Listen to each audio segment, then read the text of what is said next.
Now I have admitted a PIL in the Honorable High Court of Sikkim.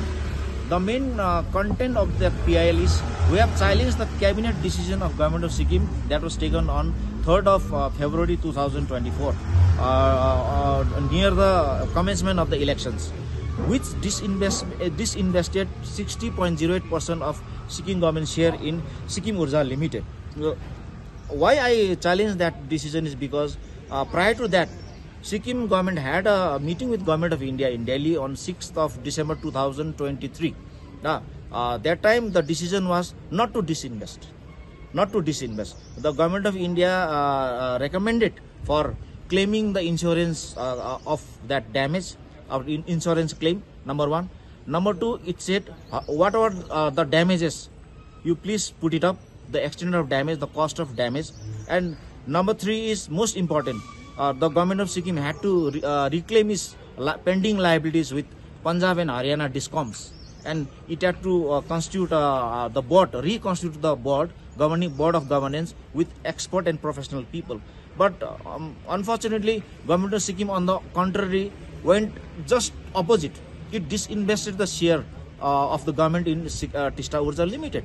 So on the ground that it has to pay around 4,000 crore overhead liabilities to the finance companies and all that has been bought by Government of Sikkim for commissioning the project.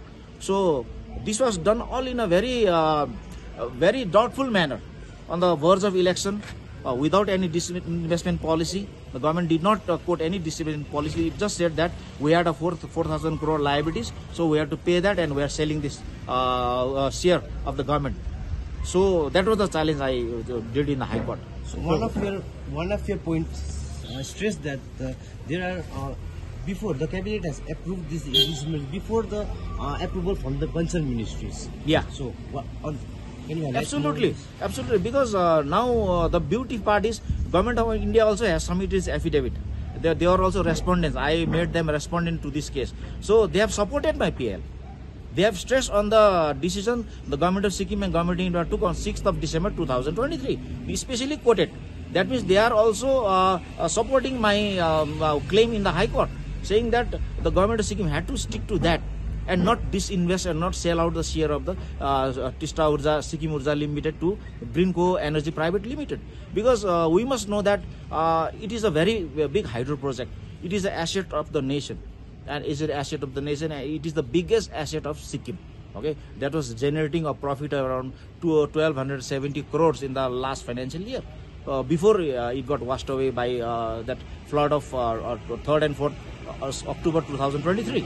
Okay, so and it was servicing the debt also as per CAG report, I told you. So that is the reason why I challenge, and Government of Sikkim now has not been able to convince properly. They are just saying I am a politically activated person, I am politically affiliated person. Now I have resigned. I am not no more a member of any political party. Okay, whatever is done, the case stands in the High Court, and it has been scheduled for next hearing after 2 weeks. So, simply convener.